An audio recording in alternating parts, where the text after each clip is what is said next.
I've got a new game on my table today. It's called Alien Biosphere, and I'm excited to show you the pre-Kickstarter version. There will be different variations and maps with altered rules, and even the core game might change slightly, but the main idea will stay the same. We will need that many dice to play. Nah, just kidding. I'll show you how many. First things first, we'll need 3 pencils and a marker. 3 dice for terraforming, 4 dice for abilities, and 1 for cataclysms. Let me just put these away. Now we're all set up.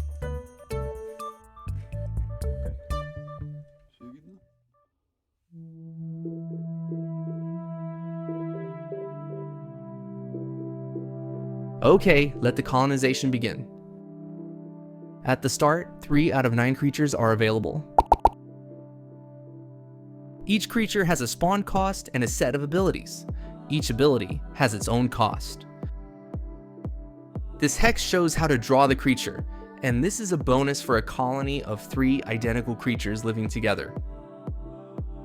I keep track of all unlocked creatures on this small but very handy block, so I don't have to draw you on the actual creature page. I also start with 1 of each resource. To achieve a minor victory on this map, I need to collect 3 of each orb, or push past that milestone and grab as many as I can. I'll explain in a minute. First, roll 3 dice. Pick 1 to use as a pass into a sector of your choice. The other 2 are for terraforming. Okay, first up, sector of your choice. What does that mean? The planet is divided into 3 sectors, and each turn you decide which one you'll enter. A dice result of 1 or 2 takes you to sector A, dice 3 or 4 to sector B, dice 5 or 6 to sector C. Next pair of dice are for terraforming or simply coloring the hexes. A dice result of 1 and 2 makes soil, dice 3 and 4 make lakes, dice 5 and 6 make swamps. We must draw 2 lands now. Terraforming is compulsory because it's part of the game's timer mechanic. The game ends when we can't terraform anymore. After entering a sector and terraforming, we can spawn creatures from the available ones, but only on colored hexes in the sector we're currently in. I can spawn an ant, a spore, or a snail. Personally, I like starting with a spore, or snail, since they can produce resources while ants only generate orbs, the local equivalent of victory points. But spores like swamps and snails like lakes, which I don't have yet. Nah, I'm not making any creatures today. Let's skip this phase and roll another 4 dice. Remember how each creature has a set of numbered abilities? These dice are used for those abilities. But since we haven't spawned any creatures yet, we can sacrifice all 4 dice for the final phase, the cataclysm. The sum of the red die and all unused dice from the abilities phase gives you the cataclysm total. 15. I must spawn 1 mutant copy of each unlocked decomposer. The biosphere in this game consists of 3 types of creatures: decomposers, producers, and consumers. A mutant is an outcast. It can't interact with other creatures, form groups called colonies, or be included in a loop, the local analog of a food chain ecosystem. To mark a mutant, simply add spikes to its original drawing. Just like I did now, drawing that mutant snail in Sector C.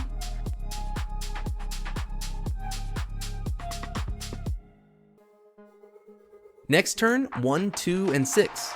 I pick the 6 to enter Sector C again and use the other 2 dice to draw more land. I mark a group of 3 adjacent land hexes to score a terraforming bonus of 1 nutrient. The same applies to lakes and swamps, except they grant water or gas instead of nutrients. This time, I spend 1 nutrient to spawn an ant, then roll for abilities. I leave the 3 and 6 for the cataclysm check, and use the pair of 3s to activate the ant's ability to replicate within the same sector, twice. Note that the ant must live on a land hex to use this ability. The cataclysm check triggers an infestation event, but I don't have space for any more mutants, so no thanks.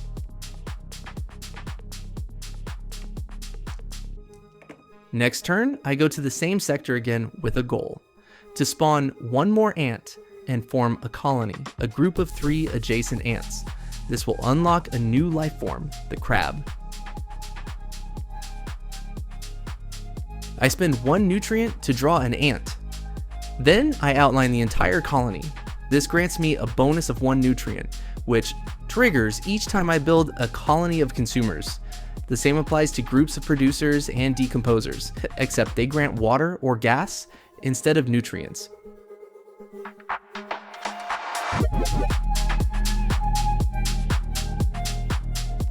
Now for the actions, or should I say abilities.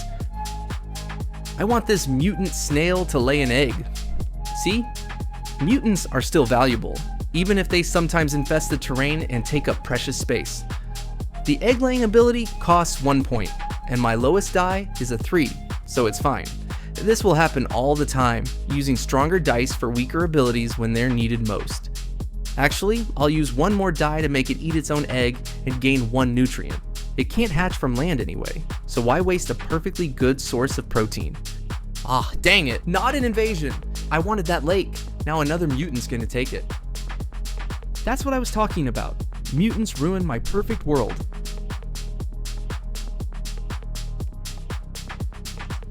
Okay, next turn. I don't usually recommend spamming the same sector this many times in a row, but this is the perfect opportunity to complete a cluster of 3 lakes and score a bonus water.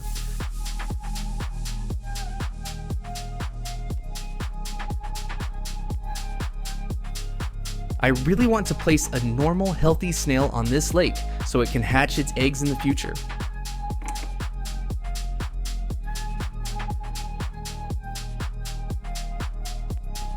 Abilities. Let's say 2 and 3. More nutrients through egg laying, please.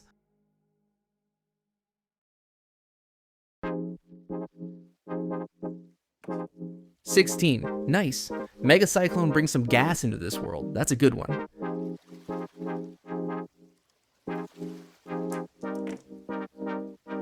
Next turn, 6, 4, 1. Which sector should I choose? I know I wanted to choose a new one, but I just realized I can actually score a tier 1 victory orb right here. Let me show you how. First, a patch of land in the right place, and a lake somewhere on the other side. Then, I spend 1 gas to spawn a spore and complete a food chain, or as we call it, a loop. 3 organisms from the same column in the creature's list, placed adjacent to each other, form a loop. And just like that, I get my first tier 1 orb, as well as a water bonus.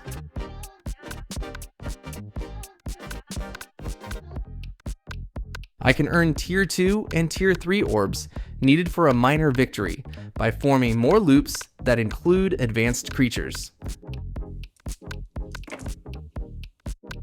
Actions. Let's use 1, 3, and 4. I want to activate several abilities this turn for maximum effect, but I'm keeping the 6 for the cataclysm, just in case.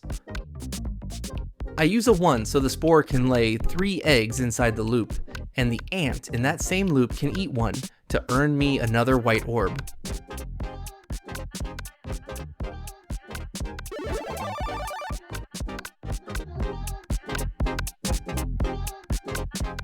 I use 3 so this snail can lay an egg. I might have that ant eat it next time for a bonus orb. Maybe. This has to be a joke, right? Right after I lay a ton of eggs, I lose them all. What are the chances? Anyway, let's move on.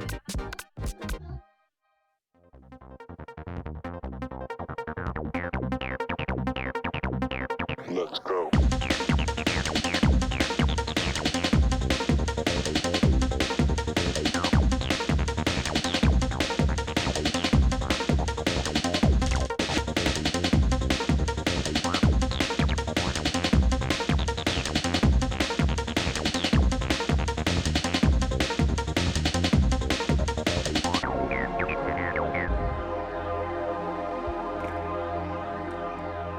While you were dancing, I managed to build a gas-producing colony of spores and multiple water-producing mushrooms in each sector.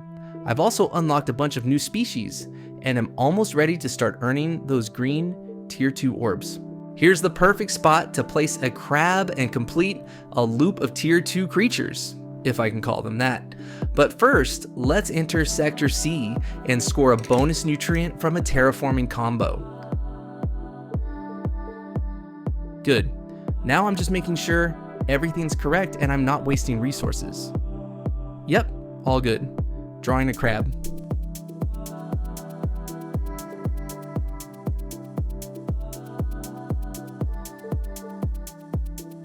The loop is complete, and I score a bonus gas and a green orb.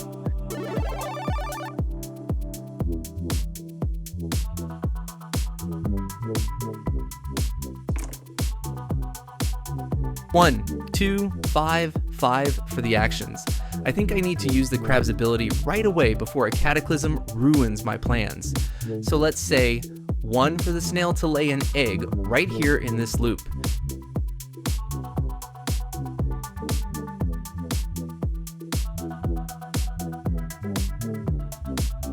And the crab lays an egg on that mushroom from its group, twice.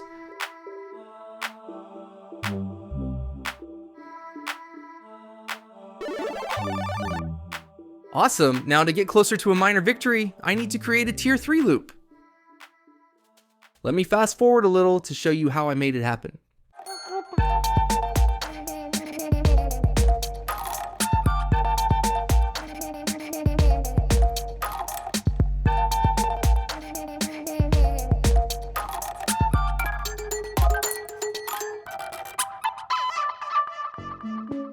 All life forms are unlocked, and now I need to form a food chain loop with an octogut, a sun beetle, and a claw hand. I've almost got the group ready here in Sector A, only the sun petal is missing.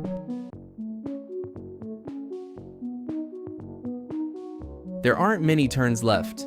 Look how I colored almost the entire planet. Luckily, I can enter Sector A using my green dice roll this turn, and I even have just enough resources saved up.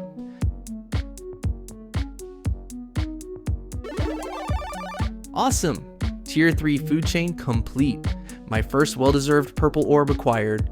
Now, I'm wondering if I can use any abilities to score at least 2 more this turn. Oh, that's a great roll! Even though there's a 1, I still have 3 other dice strong enough to use the claw hand's ability to terraform the surrounding hexes, and I've picked the terrain types perfectly to score 3 extra resources from terrain combos. Best turn.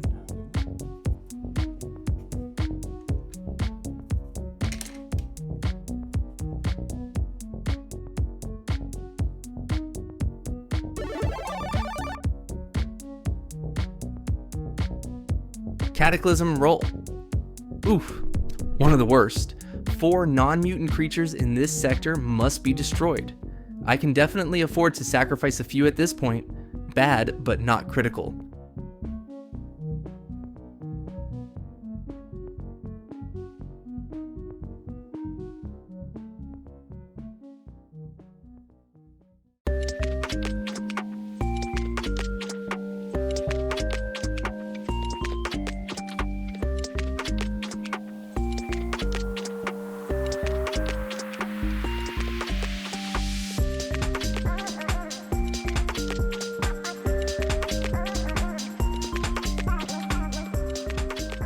I kept playing even after achieving a minor victory to beat my personal record, and look how many orbs I've collected. With no free space left, I can't make any more purple orbs, but I'm still hoping to produce green ones, as long as I have enough resources. One last loop and one last actions roll.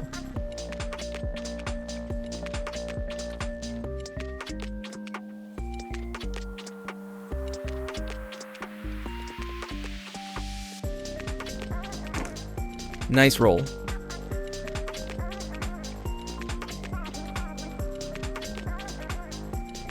That wasn't too hard. My crab lays 3 eggs and I score my final 3 orbs on this planet. I ran out of free space after about an hour of play and ended up with a ton of orbs and a colonized planet. I'm happy with the result. If you want to try this one yourself, back it now on Kickstarter.